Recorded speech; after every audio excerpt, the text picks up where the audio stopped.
Hey, what's up, everybody? I'm Justin Young, and he's Griffin Greenburg.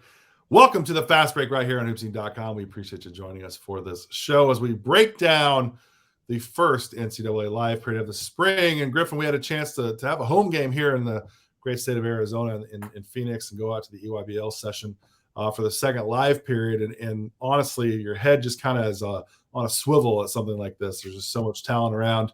And we're trying to take it all in. So I want to dive in onto a show today to talk about what we saw. First of all, how you doing, man? Doing all right? Yeah, I mean, just a little busy with the summer hoops. We talked about a lot of events going on and a lot of great talent, like this past weekend that we saw.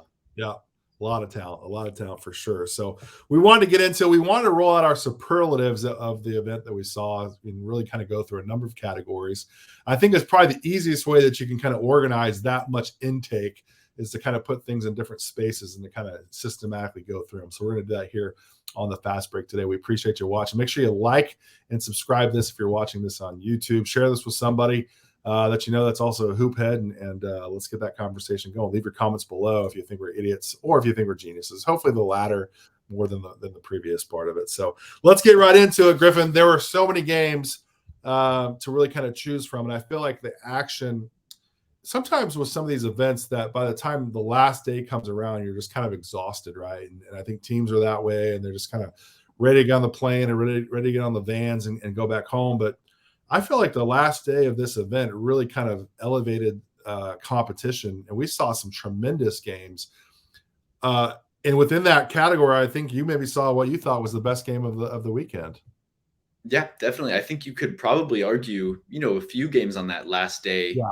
also being the best game of the weekend. But I'd say the Bradley Beal Elite versus Vegas Elite game was my kind of game of the weekends, and I'd say so just because it was such a interesting game, such a back and forth game. We know basketball's such a huge game of runs, but it's like Vegas Elite's up by double digits in the first, and then Brad Beal scores 32 points in the second quarter, which is crazy. And then in the third, they're up by double digits, and Vegas Elite comes back and wins at the last second.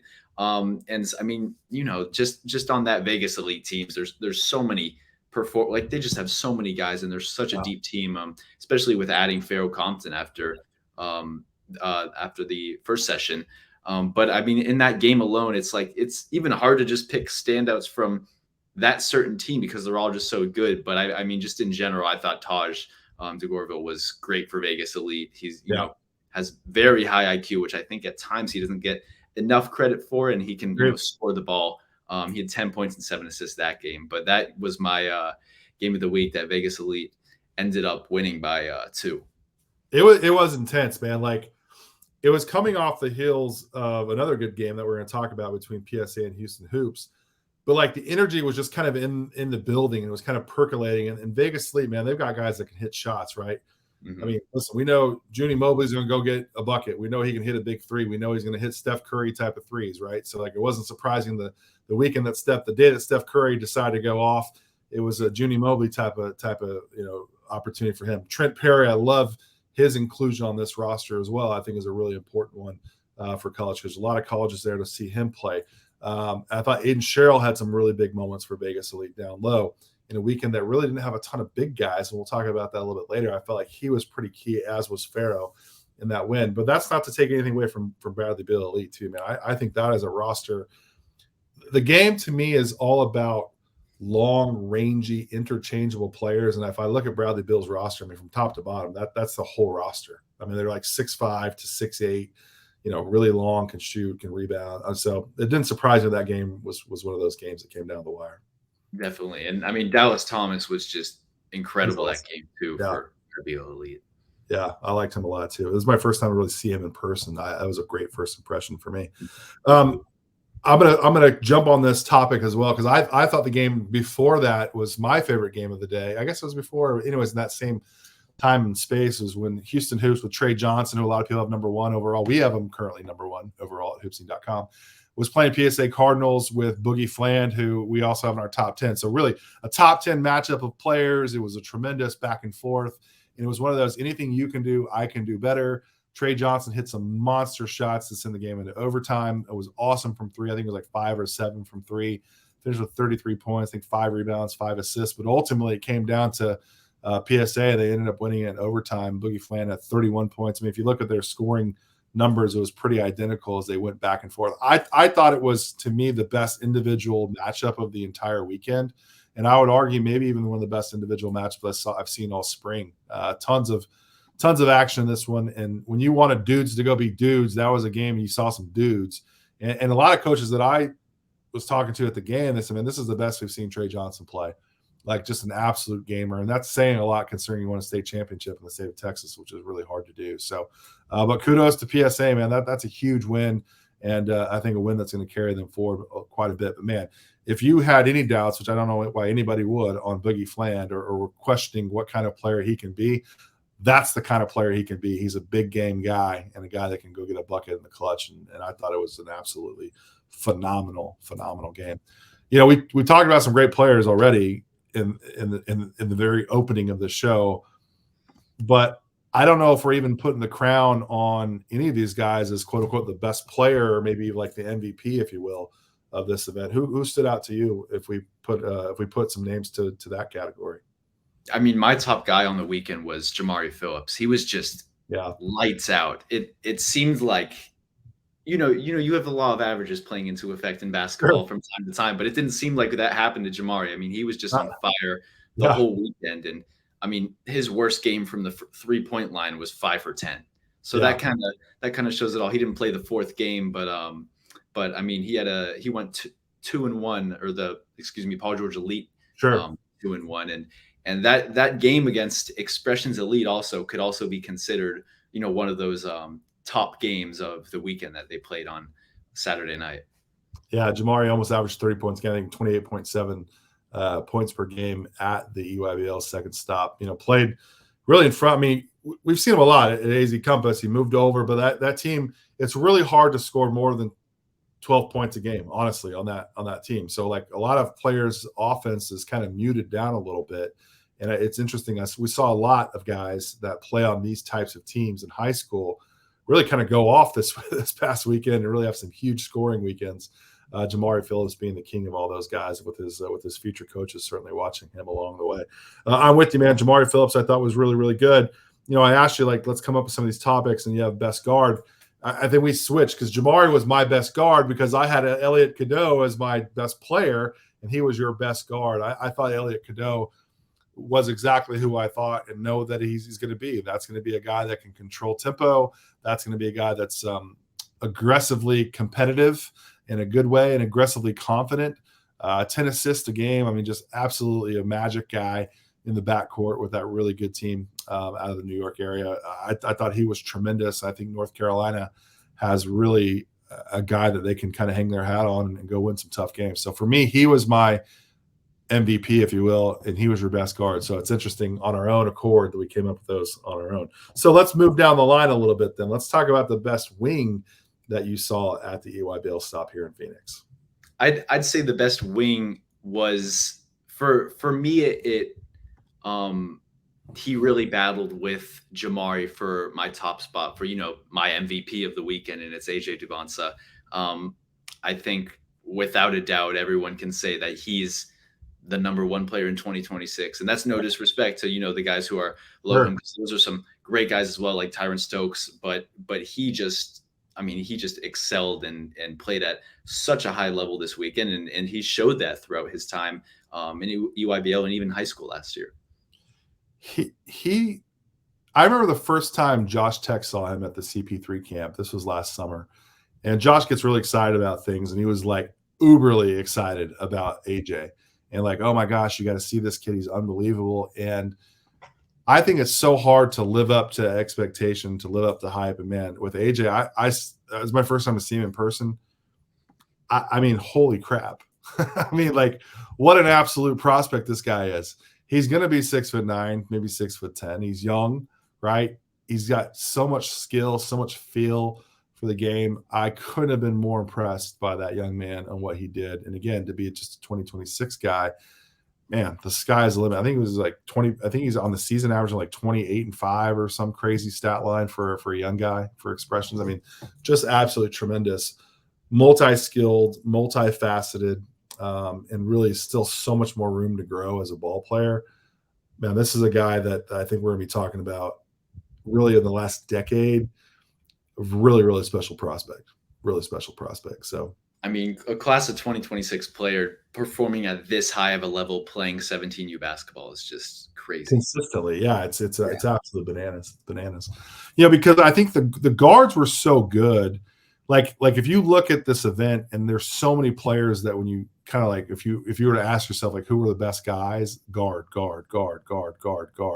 And I think the bigs, and then maybe that's just the state of the game today. Like big guys are just they almost I don't know, they're just rebounding and blocking shots and run the floor, right? Like keep it pretty simple. But maybe that's just the theme of this class in 2024 is just the guard play. So let me ask you this, like with that kind of a note in mind, who was maybe one of the best bigs that you saw over the course of the weekend? I was impressed by Merez Johnson. I mean, he averaged over 11, 8.5, and I think it was about a block a game as well. And he's been a guy that I've been very high on in, the Illinois scene. Obviously, I'm a West Coast guy, but have seen him just around. He's been someone I've been very high on for a while. He's not gonna, get you like 25 and like 15 or something like that, but he's very consistent. He'll get you 15 points, at least 8 rebounds a game, and throw in a couple blocks in there. And he was, I thought he was really impressive for Mean Streets this weekend. And they, ended up with a, I think it was 2-2 on the weekend, which, is pretty good. Obviously you'd want to get a little bit better than that, but 2-2 is still pretty good in this much of a competitive environment. And I think Merez was a big reason for Mean Street's success. Yeah, for sure. Yeah, it's interesting with bigs, man. Like in years past, we've seen. I mean, AJ, was probably the. Well, I'm getting ahead of myself. I think it's really fascinating to see like which bigs move forward. Like I'm looking at our national rankings and I'm going, man, like Flory Badunga, Adidas kid, is up there. Asa Newell playing independent or playing on the next pro circuit. But when I really look at the rest of the class, I'm going down the list like Jaron Stevenson, and he may not want to consider himself a big, more of a wing. John Bull, Derek Queen. I mean, it's not a ton of bigs in this class from top to bottom, that even as a class as a whole. So I'm interested to see like which bigs maybe moving forward in July and in May, like events like Bob Gibbons. I know Nike's got another stop, Speed, some of those independent events. Like, are there going to be some bigs that really still have a chance to emerge and kind of play themselves more into the conversation? That to me is an interesting, sneaky talking point in this class. All right, let me ask you a question then. Games on the line, okay? We got March Madness, we got conference tournaments, we've got, I guess it's not Jim Nance anymore. Who's the Iron Eagle is going to be on the call, okay, for March Madness. Who's the guy that you got to get the rock to? Big game situation in this class that you saw over the weekend. You say, I trust that dude to go get a bucket. I'd say Trey Johnson. And I mean, he proved that to me. He can hit shots, in these late game situations. They went 2-2, granted on the weekend. And I mean, one of those losses was in overtime, I believe, against Oakland Soldiers. But even in that game, he was hitting big shots down the stretch. We mentioned in the PSA Cardinals game, he hit the shot in regulation to send it to overtime. So I'd probably go with Trey Johnson. I mean, he's the number one player in the class for a reason. And down the line, I think he's a guy that is pretty reliable, and he has been, and he's proved that so far down the stretch of big games. Yeah. I think Boogie on the flip side is going to be that guy. I think Junie Mobley is going to be a dude that's going to hit a monster shot that's going to make like somebody's voice go completely hoarse. I thought a couple other guys too, and I think I got ahead of myself on our outline for the show. We were going to talk about some sleepers as well, but I thought Carter Knox. I got to make sure I mention him and Curtis Givens. Both of those guys were tremendous over the weekend. Carter Knox so much so, like we've got him right now at number 10 overall. That's probably a little bit too low. I think he's even going to get a bump in our next rankings update. I mean, he's so much longer and taller than I remember seeing him last time, and just tremendous shot maker, really, really confident, really smooth. Like, listen, my heart was really broken last night when Denver smacked the freaking wheels right off the Suns, not because of what the Joker did and not because of Jamal Murray because he didn't have a good game, but Kentavious Caldwell-Pope played so well with such big shots, that big guard. Carter Knox has got that same sort of game that we saw with Contavious had when he was coming out of high school. This is probably, you were like probably 5 years old, Griffin, when this was happening. But like Contavious Caldwell-Pope was a McDonald's All-American, 5-star guy. Carter Knox, when I was watching that game last night, I was like, that was Carter Knox. Contavious was Carter Knox back in the day. So, all right, let me kind of scale it back then. So we were I want to mention sleepers and guys that kind of blew up. And we talked about that with bigs, like it's a chance for somebody to blow up there, but like who maybe raise their profile at this stop, maybe on the recruiting side of things for you, that really could be a guy that maybe is under recruited, or we may see like more of a surge in his recruitment. I think David Punch is someone who he really impressed me this weekend, and I wasn't quite sure what to expect going in, but he was, I mean, just consistent all around, and he led the whole I think he was the leader this weekend for rebounds, him or Merez actually. But he's a guy that's, pretty under the radar. I think he's a 3-star on most sites, and he had a huge weekend overall. I mean, I know he had a 20-point game against NH Lightning, and Drive Nation gave NH Lightning a tough time on that last day, who many could regard as the best team. Sure. With Elliot Cadeau, like we mentioned, and so many other guys. But David Punch is a guy who I think is really underrated, that we're going to see his stock boost throughout this year, and it is his senior season. Another guy is Darion Reed for Team Thad. Team Thad just has so many weapons. They're so good all around, and Darion Reed is a guy who showed he can score the ball at a very high level and do it at a high rate with high efficiency as well. And we've seen as well, he can shoot the 3 pretty well. I know that was always the question people had about him. Like, can he shoot? Can he shoot? And yes, the answer is yes, he can shoot. He can shoot. He can guard. He can get to the rim. I'm with you. Like I'm my rankings are right over here. So I keep looking at that, and I've been staring at them for the last 2 days. Go, okay, I tweeted this out. Like, I'm blowing them up, starting all over. Darren Reed's going to be in our top 10 without a doubt. Like to me, he's a top 10 guy. He is a pro prospect. He physically looks like Chris Middleton too, which kind of freaks me out a little bit. But listen, we're talking about a state champion in the state of Georgia, and a guy that gets better and better and better as he enters now into his senior year. I like that a lot. And you're right. Team Thad, by the way, freaking loaded. They're loaded, man. They have great guards, great depth, great positional size. The halves in the EYBL this year, there's probably about 8 to 10 teams that I think all their rosters are built very similarly, that I think will really lend to a really good couple sessions here moving forward in the month of May as well. Let's pivot a little bit, because I think really, to me, the theme is twofold for not just the EYBL, but just for high school basketball. The 2024 class as a whole is fine, but I wouldn't call it a historic one. I wouldn't call it an incredibly deep one.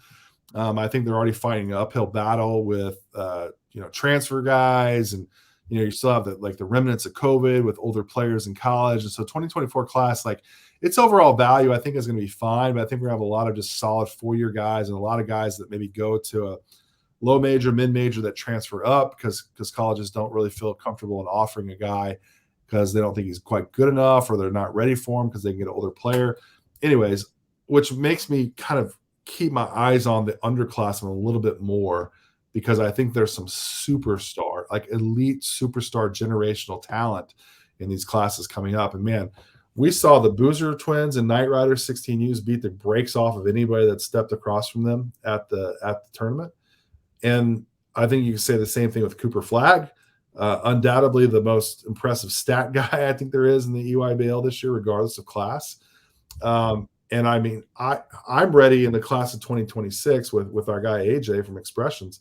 Brandon McCoy from AZ Unity is the real freaking deal when it comes to shot making, and really, I mean, an elite shot maker. I couldn't have been more impressed by the underclassmen that I saw over the weekend. Did you feel the same way? I felt the same way, and it's not just I mean, everyone talks about these underclassmen that are playing 17s, but it's not like 16s is like so far of a drop off from 17s. I mean, they're still at least playing their age level and playing top competition. And I felt I'm right along with you. I think Brandon McCoy was just one of the best players out there, and that AZ Unity team as a whole is Oh my gosh. in general, really fun team to watch. Let me throw a question out there for anybody that may be watching this. And I don't think either you or I, we're relatively new in the state of Arizona. So I don't say that. I say this question surely mostly out of ignorance. I wonder, is this going to be the greatest Arizona travel basketball team we've ever seen? Like really, like the amount of talent that they have. You got Elijah Williams, okay, son of Monty Williams. You've got Cameron Holmes, the brother of Dayron Holmes. Brandon McCoy, obviously, is from California. Jayon Pitt, who kind of platoons between 16s and 17s at Dream City. Who am I forgetting on that team? I mean, there's so many guys. Maker, yeah. I mean, and you got all these guys that are part of that. You're like, holy cow! I mean, like literally, this could be one of the greatest teams we've ever seen come out of the state of Arizona, which I do think is kind of falls in line with kind of how basketball is out here in the state of Arizona moving forward. Like a lot of people moving here, a lot of people coming in from California, really all over the West. Post pandemic, the city's growing like a weed. I think we're going to see more and more, talent and bigger depth coming in the state of Arizona, but more specifically the Phoenix metro area. So I don't know if you're an Arizona person, hoop head, and you're watching, leave a comment below. Let us know who was the greatest travel basketball team in the state of Arizona history. I'd love to know. Do you have any ideas? This one, you're putting me on the spot here. This one is it's got to be right up there too. I think it will be. Yeah, I think it will be. Any other underclassmen that you saw? I know I'm thinking like I've dabbled in it here and there. I saw some guys, saw Strive for Greatness. Thought those California kids were really good. Shantrell Henderson from Houston, JL3 was phenomenal. Really like what I saw from him. Any other young guys that you maybe caught an eye of? Yeah, another one playing 17s, I'd say Darius Acuff, and he's sure. Yeah. Probably the most trending name, I'd say, in the last week and a half of high school basketball. Yeah. I mean, he flew under the radar his whole sophomore season. And then after the first session of EYBL, he gets a Kentucky offer and a few others. And I saw yesterday he picked up a Kansas offer, which is just crazy. But if you haven't seen Darius hoop, he's one of the guys that's must see. And I mean, he's class of 2025 playing 17s. And I got to see him this weekend. He put on a show. He helped lead the family to a comeback over Mocan Elite. He scored 30 that game. They almost beat Team CP3 in a huge comeback as well. And he's someone who you're going to want to see and definitely track over the next couple of years of high school basketball. Yeah. I think the health of basketball in general is very, very good for the young guys, 25 and 26 moving forward. So this is good stuff, man. I think, we could go on and on just because of the sheer depth of it, but we'll save it maybe for another show. I think it's a good place to end it. But overall, man, really good weekend.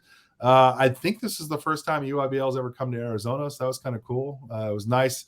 I know a lot of people maybe HoopSeen go, oh, why didn't you come out there? Full disclosure, my wife and I have a brand new baby, so I had to stay close to home. I got to pick my weekends when I can go. And if you were familiar with our stuff, we ran stuff over at Legacy Sports Park last year for HoopSeen, and that's where this EYBL stop was. So it's just 10 minutes from HoopSeen West headquarters. So I had to put that little asterisk in there so people understood that's why I stayed back to keep my little guy, give my wife some help on my little guy, also go see some Nike stuff along the way. So, but Griff, appreciate it, man. This was good stuff, man. Awesome. Thanks for having me on as always. Do it again. You bet. Take care.